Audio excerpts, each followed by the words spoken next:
I stayed silent through months of workplace bullying until I inherited $2.5 million. I don't even know how to start this without sounding like a cliché, but here it goes.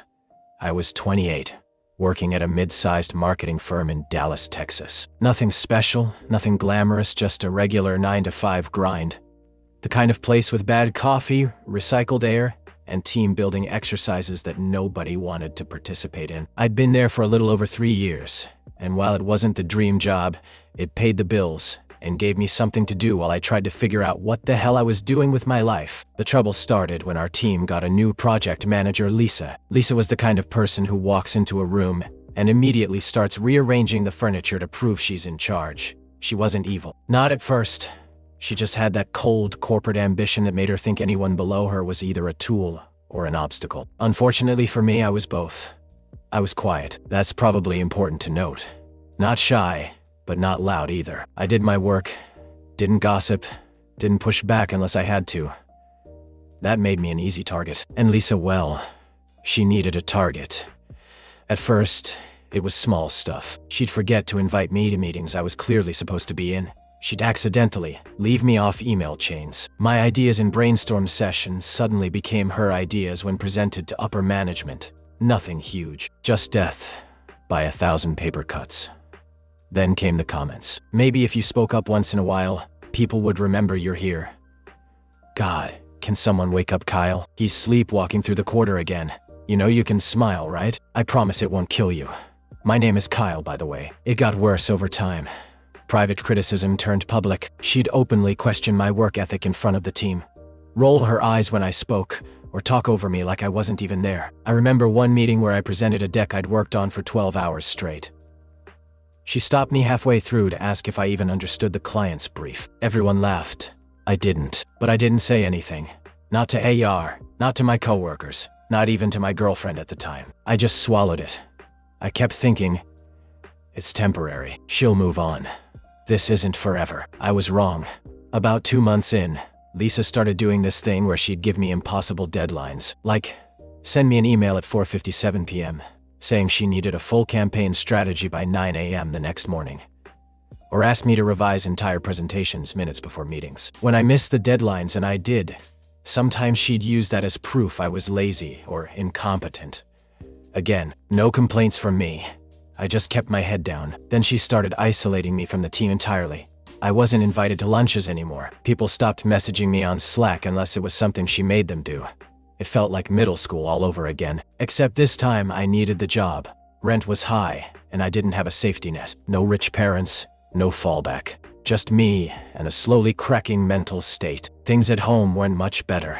My girlfriend, Jenna, started getting distant. She said I was emotionally checked out. And honestly, she was right. I was mentally somewhere between numb and autopilot.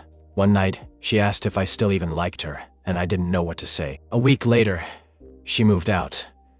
That was the low point. I sat on my worn-out couch, beer in hand, staring at the blank TV screen like it might explain why my life was falling apart. All because of one person, one manager who decided I wasn't worth basic respect. That same week, my phone rang.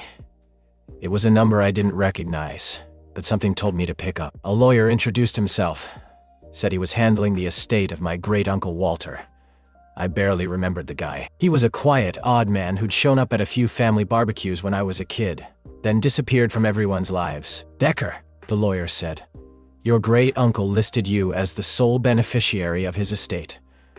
I blinked. What estate? He hesitated like he was expecting me to faint. The value of the inheritance totals approximately $2.5 million. I laughed. Out loud. Like full-on, tired, borderline hysterical laughter. I thought I was being pranked, but it was real. My great-uncle had been sitting on a gold mine. A couple of properties, some antique collectibles, a massive life insurance policy, and apparently a Bitcoin wallet he bought into back in 2013 that had aged like fine wine. And for some reason, I was the only person in the family he liked. The money would take a few weeks to clear. There were papers to sign, transfers to set up, a tax advisor to talk to, but it was happening. It was mine, and something inside me snapped into place. I didn't quit my job right away. That's the important part.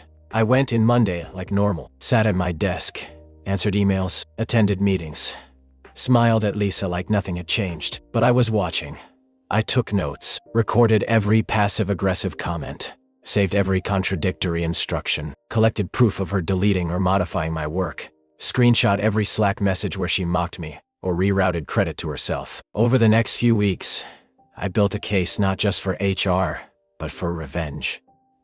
See, money doesn't change who you are. It shows you who you were all along. And me? I'm not the type to burn things down for fun. I burn things down for a reason. I never thought of myself as vindictive. But maybe that's because I'd never had the power to be. That changed fast. In the weeks following the call from the lawyer, things at work stayed the same on the surface, but inside me, something shifted. I stopped flinching when Lisa barked at me. I stopped shrinking at my desk, pretending I didn't hear her voice across the room. I started listening closely, watching every detail. I stopped surviving and started strategizing. Let me give you a picture of what I was dealing with. Lisa was one of those managers who built her career on two things: looking good to upper management and throwing people under the bus when anything went wrong. She was charming when she needed to be. She could smile in a client's face and then send a brutal Slack message 3 seconds later. She thrived on control, not efficiency, not collaboration control. She built this little empire in our department. A few team members sucked up to her because they were scared of her or wanted to get ahead. Others just kept quiet like I had. Useless. I'd seen how she played the system. Everything was done just beneath the threshold of official complaint. Subtle undermining, off-record comments, jokes that weren't really jokes. But now I had two things she didn't know about. I didn't need this job anymore. I had receipts. Every day, I added to the folder on my home desktop. Just in case. Screenshots. Recordings of Zoom calls. You'd be amazed what people say when they think you're just a muted square. Email threads with contradictory instructions. Slack convos that clearly showed her assigning blame for her own mistakes. I even started wearing a small voice recorder clipped inside my hoodie on days I knew there'd be meetings. Texas is a one-party consent state, I checked. It was boring, tedious, and kind of depressing. But it was necessary. And I wasn't just documenting. I was baiting. I started accidentally misunderstanding her instructions, following her exact wording, but in a way that caused minor mistakes. I knew she'd lash out publicly, and when she did, I had even more to log. I made small talk with coworkers, quietly asking if they ever felt like our team had gotten more toxic lately. Most stayed quiet, but a couple cracked. One guy, Jason, admitted that Lisa made him anxious every damn day. I feel like I'm walking on eggshells, he said. But I got a kid, man. I can't risk it. Totally, I nodded. Same here. Lie. I didn't have a kid, but I understood what he meant. I was lucky now, but I hadn't forgotten how it felt to live paycheck to paycheck. Then came the day I knew I was going to make my move. It was a Thursday. We were prepping a pitch for a major new client, a health tech startup that could bring in over $400,000 annually if we landed them. I'd spent 2 full nights working on the presentation deck, coordinating with design, even rehearsing the transitions. 10 minutes before we were supposed to present to upper management, Lisa pulled me aside.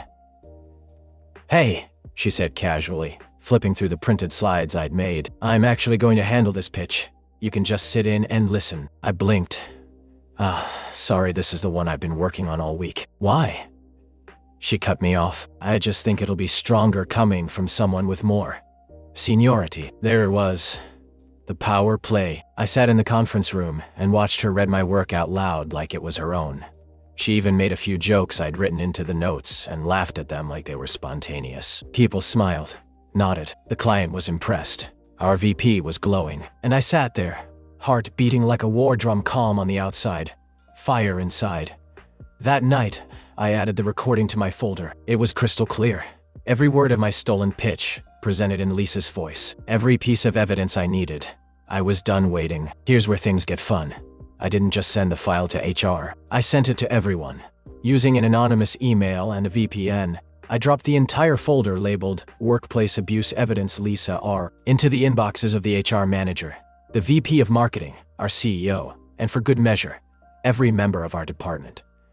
I included a short note. If you're wondering why your team has been bleeding talent for the last 18 months, start here.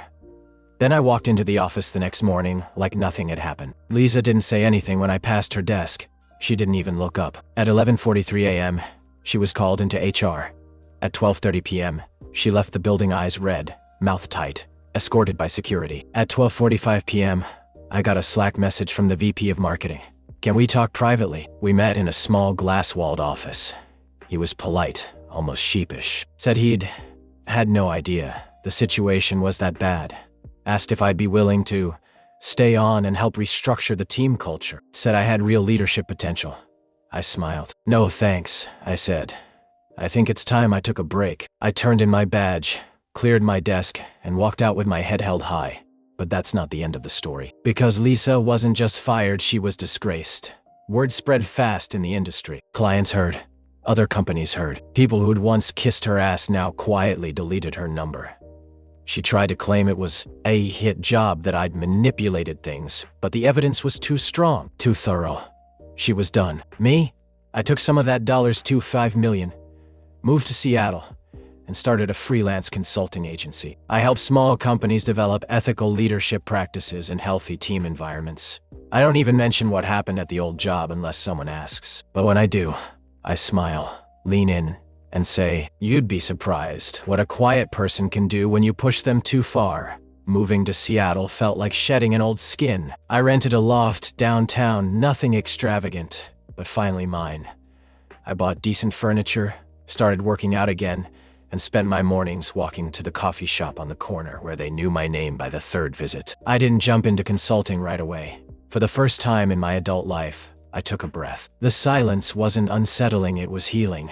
But like any wound that scars, the past doesn't just fade. Sometimes it circles back.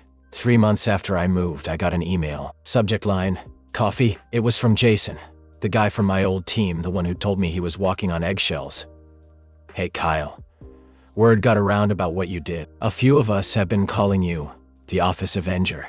I know you're probably enjoying your peace, but if you ever want to grab a coffee, I'd love to catch up. I've got a story you might want to hear." Curiosity got the better of me. We met at a place in Capitol Hill. Jason looked good, better than I'd seen him in years. Less hunched, more alive. He said he'd finally quit after Lisa was fired. Got a new job at a startup with a boss who actually listened. Then he leaned in, lowered his voice. "You're not gonna believe where Lisa ended up." Turns out, Lisa had somehow landed a consulting gig of all things with Everence. If you're not familiar, Everence is a mid-sized tech company trying to break into the healthcare space. They've been in the news for some PR blunders, bad internal policies, high turnover, an executive caught on camera yelling at a junior employee. It made sense they'd bring in an outsider to fix things. The irony. They'd hired her, the cause of half our trauma, to build a healthier culture. "I almost spit out my coffee when I saw her name in their press release," Jason said. I laughed, but it was bitter. Then he added, "They're looking for consultants. You could apply." At first, I waved it off. I didn't want to go near her again. I had nothing to prove. I'd won. But that night, I sat at my desk, staring at Everence's site. Their consulting application was open and anonymous. You could submit through an agency. The company would never know your name until the contract was approved. My fingers hovered over the keys. I wasn't angry. I wasn't vengeful, but I was curious. And Lisa had taught me one thing really well. Sometimes, the best way to make an impact is from the inside. 2 weeks later, I had a contract offer from Everence for a short-term leadership strategy project. They had no idea it was me. I met the internal team via Zoom first. No Lisa. They were smart, eager, but clearly burned out. One woman, Dana, looked like she hadn't slept in days. She said people had started quitting again even faster than before. Whatever Lisa was doing, it wasn't working. Morale's down, Dana admitted. "We brought in this woman, Lisa R. Maybe you'll meet her." But honestly, it's gotten worse. I smiled into the camera, hiding the spark in my eyes. "I'll do what I can to help." Week 1 of the contract, I played it cool, observed, took notes, hosted a few team workshops where people could share their thoughts, and quietly, in private calls, I asked the kind of questions Lisa used to hate. What do you feel is causing the most stress in your workday? Are there systems or people that make your job harder than it should be? Have you ever felt undermined or dismissed when raising concerns? The floodgates opened. I wasn't the only one Lisa had traumatized. She was running the same playbook, charm at the top, chaos below. Only now she had more reach. Then, week 2, we finally met. It was during a Friday debrief call with multiple stakeholders. I was going through slides on leadership transparency when a late participant joined. I heard the click of someone unmuting, and then her voice. Well, this is all very idealistic, but some teams just don't respond to coddling. Lisa. She didn't recognize me. My display name was KM Lewis, and I'd shaved the beard since the last time she saw me. Plus, I wasn't trembling like I used to. I looked straight into the camera. I disagree, I said evenly. In my experience, employees mirror what they're given. If you create chaos, they will reflect chaos. She narrowed her eyes. And what experience is that? I smiled. More than you'd think. There was a pause. I could tell something clicked the cadence of my voice. The phrasing. Her lips parted slightly, but I kept going. After that call, I got a message on Slack from Dana. Lisa looked like she saw a ghost. That was amazing. Then another from a junior engineer. You're the first consultant who doesn't make me want to quit. That night I wrote a new file for my desktop. Closure final phase. Not because I needed revenge. Because I wanted to finish the job. Lisa didn't just need to be removed again. She needed to be exposed. The next 2 weeks moved fast. My official role at Everence was organizational culture consultant, which gave me just enough access to start connecting the dots privately and professionally. Lisa was working as an independent leadership strategist, not technically an employee. Her contract was direct with the COO, which meant zero oversight from HR way. She answered to no one. But here's the thing about people like Lisa. They get comfortable. They repeat patterns. They get sloppy. I didn't need to dig deep to find the wreckage. I set up anonymous surveys. Nothing fancy, just basic questions on trust, communication, support from leadership. Over 70% of responses specifically referenced a toxic consultant. One person wrote, "She treats us like children, talks over women, makes jokes about poor performance in front of directors. People cry after her meetings." Another said, "She once said burnout is just a sign of weakness, that we need to be more grateful to still have jobs." Then came the real gem. "I don't feel safe reporting this to HR because she's friends with the UO. I've seen her threaten junior staff." I compiled everything into a single report, carefully anonymized, and requested a private meeting with the VP of People Culture. Her name was Meredith. Sharp. Early 40s. You could tell she was one of those leaders who actually listened. When I walked into her office virtually, this was still over Zoom. I opened with, "I want to be very clear. I'm not here to make accusations. I'm here to share feedback I've collected and offer context that might help you make an informed decision about your leadership consultant." Her brows furrowed. "Is this about Lisa?" I nodded. Then I pulled up the slides. Each one hit harder than the last. Real quotes, patterns, names redacted, a timeline of issues that spanned her entire contract. Then finally the kicker. A final slide that simply said, "Lisa Reynolds has previously been investigated for workplace misconduct at a former company. See attached summary." I didn't include where, but Meredith asked, so I told her. And that's when her expression changed. Turns out, Everence had never run a proper background check on Lisa. Because her work was 1099 based, she'd bypassed normal HR protocols. They'd taken her resume at face value. She'd given one reference, the COO, whom she'd apparently met at a conference 5 years ago, and had charmed ever since. Meredith said quietly, "I've had a feeling about her, but she's insulated. Not anymore." I wasn't part of what happened next, not officially, but word gets around fast in corporate spaces. 3 days after our meeting, Lisa's name vanished from the org chart. Her company email bounced back, and someone in the engineering department posted a Slack gif of the Wicked Witch melting before deleting it a minute later. I didn't say anything publicly. I didn't need to. 3 weeks later, I got a handwritten letter in the mail. No return address. It said, "You should have stayed gone. You think you won, but you'll always be weak." There was no signature. I stared at it for a moment, then folded it and burned it over my kitchen sink. Lisa hadn't changed. She'd never change. But I had. The funny thing? I didn't feel triumphant. I didn't feel like a hero. Just clean. Like a room after a long overdue declutter. Like I'd finally taken out the trash. I finished my contract with Everence on a high note. They offered to extend me. I politely declined. Instead, I took a trip solo to the Grand Canyon. No laptop.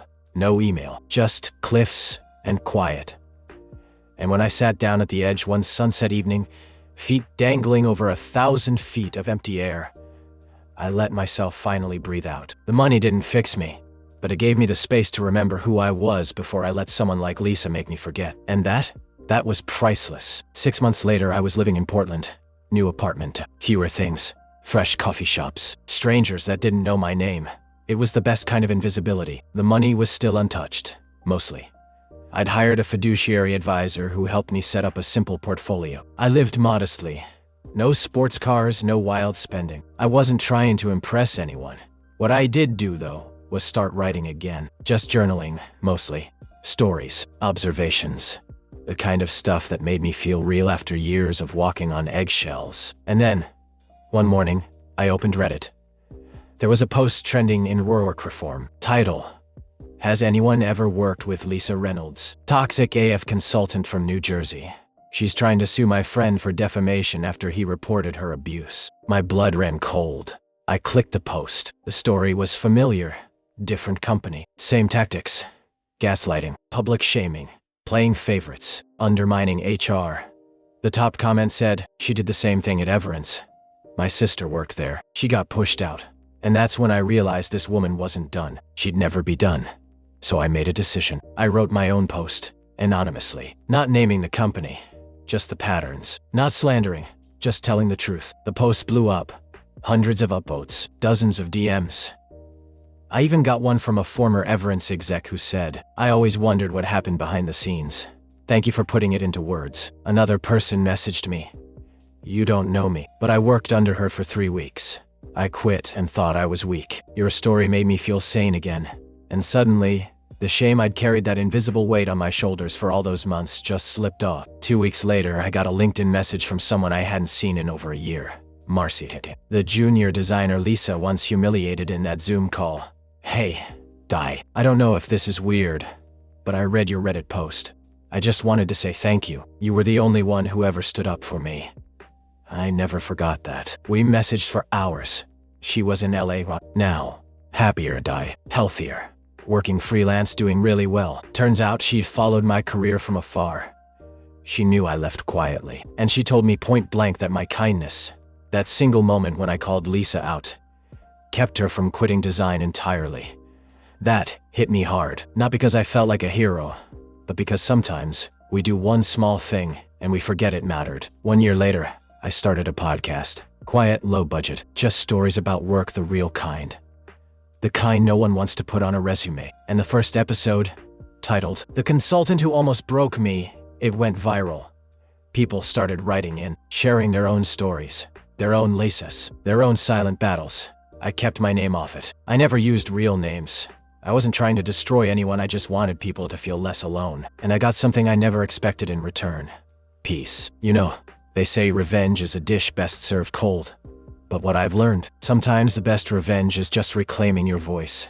Speaking louder than the people who tried to silence you. Building a life so full, their memory doesn't echo anymore. Lisa still exists. But now, so do I. And that's enough. If you like this video, please subscribe for more.